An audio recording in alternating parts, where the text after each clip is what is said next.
तुम्हारी, इतिहास गाता है गाथा तुम्हारी, इतिहास गाता है गाथा तुम्हारी। आइए इस प्रस्तुति के माध्यम से देखेंगे अहिल्याबाई होलकर जी की त्याग, तपस्या और भक्ति की कहानी। ये कहानी शुरू होती है महाराष्ट्र के एक छोटे से गांव चौंडी से। 1720 दशक का भारत जब तमाम विदेशी ताकतों की चपेट में जूझ रही थी, सोने की चिड़िया कही जाने वाली हमारी मातृभूमि आक्रांताओं की क्रूरता बर्बरता से लोगों के मन में अशांति बढ़ रही थी। सन 1710 महाराष्ट्र के छोटे से गांव के स्वामी के यहाँ जन्म लेती है एक प्यारी सी तेजस्वी बालिका। पूरे गांव में मिठाइयां बांट दो, हमारे घर में लक्ष्मी आई है। पर किसे पता था कि बचपन से ही अपने चुलबुले अंदाज में सारे प्रश्नों से सबको हैरान करने वाली ये लड़की आगे चलकर इतिहास रचने वाली है। नमामि शमीशान निर्वाण रूपम विभुम व्यापकम ब्रह्म वेद स्वरूपम निजम निर्गुणम निर्विकल्पम निरीहम चिदाकाश माताश वासम भजेहम। बेटी, क्या नाम है तुम्हारा? जी, मेरा नाम अहिल्या है। मैं चौंडी गांव के पाटी मांडको जी शिंदे की पुत्री हूँ। हम हैं मालवा के सुबेदार मल्हारराव होलकर।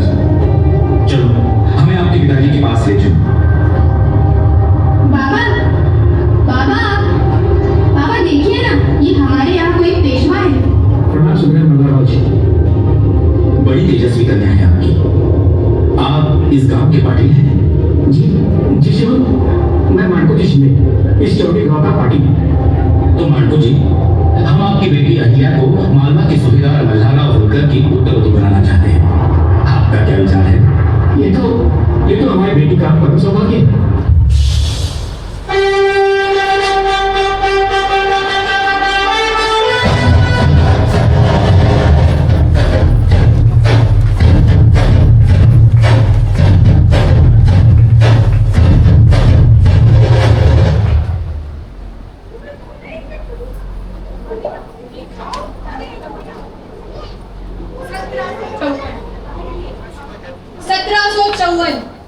समय आता है युद्ध का।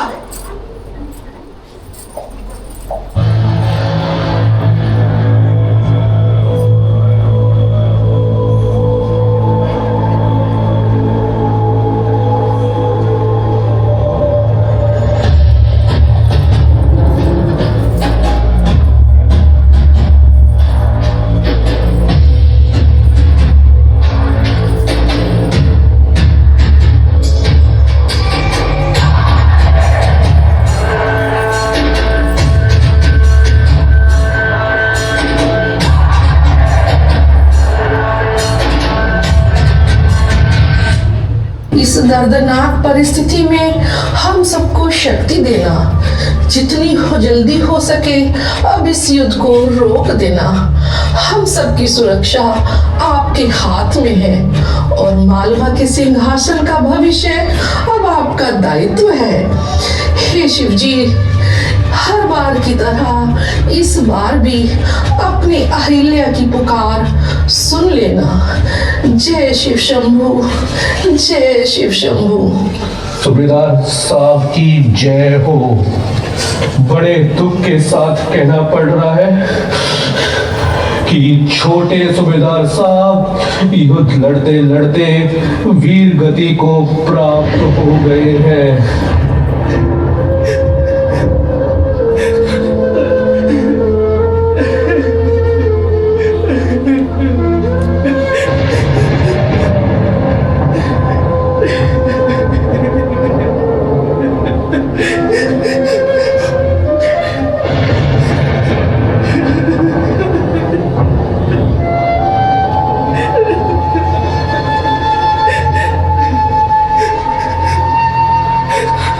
दिन बीतते गए, समय के साथ साथ मालवा ने मल्हार सूबेदार जी को कंधा दिया।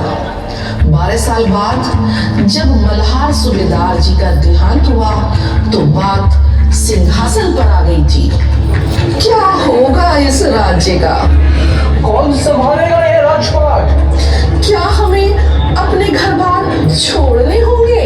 क्या हम गुलाम हो जाएंगे? कितने प्यार से सींचा था इस मिट्टी को। क्या हम यूं ही बिखरने देंगे? क्या कोई होगा जो हमको सहारा देगा, कोई संभालेगा? बस बहुत हुआ। मालवा पे छाए इस काले बादल को हटाकर नए सूरज को देखने का समय आ गया है। अब समय है शस्त्र उठाने का, अपने हर दुश्मनों का सर अलग करने का। जब तक शरीर में प्राण शेष है, मालवा के सिंहासन पे आंख उठाकर कोई देख नहीं सकता। मैं उठ खड़ी होंगी, अपने दुश्मनों से लड़ूंगी। मालवा अब मृत्यु का शोक नहीं, जीत का जश्न मनाएगा। और मैं अहिल्याबाई होलकर आज से यह शपथ लेती हूँ कि मेरे रहते मालवा के सिंहासन पर कोई आंच नहीं आएगी। सच है सही क्या जो ये भरम है, तो कर तू वही जो तेरा करम है।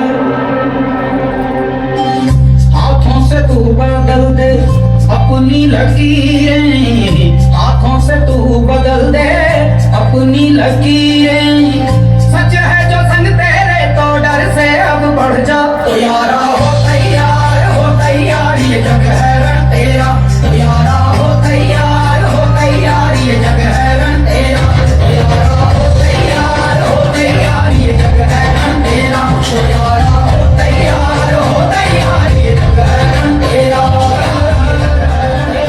18वीं शताब्दी में जब अधिकतर स्त्रियों का जीवन पर्दा प्रथा, बाल विवाह और सती प्रथा जैसी कुरीतियों में जकड़ा हुआ था, तब इस नन्हे से दिल ने उन स्त्रियों की पीड़ा को अपने भीतर महसूस किया और यहीं से आरंभ हुई एक मासूम शिव भक्त से समाज सुधारक, शासक, राजमाता, लोकमाता देवी अहिल्याबाई होलकर बनने की महान गाथा। अहिल्याबाई होलकर जी के विचार, वीरता, उपलब्धियां और त्याग हमारे जीवन को प्रभावित कर एक नई दिशा देती है।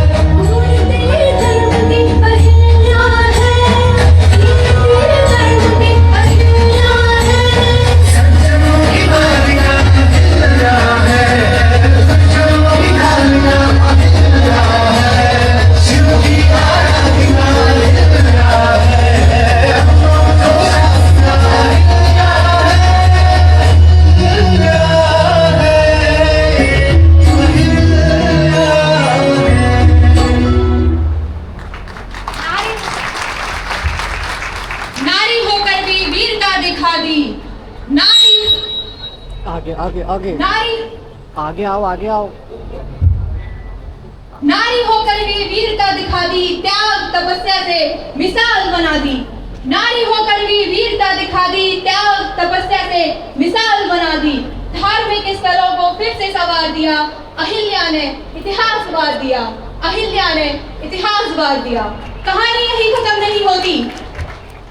बुद्धिमता और न्याय के लिए जानी जाने वाली अहिल्याबाई होलकर ने कृषि, व्यापार और न्याय को बढ़ावा दिया। काशी, वाराणसी से सोमनाथ, रामेश्वरम तक पूरे भारत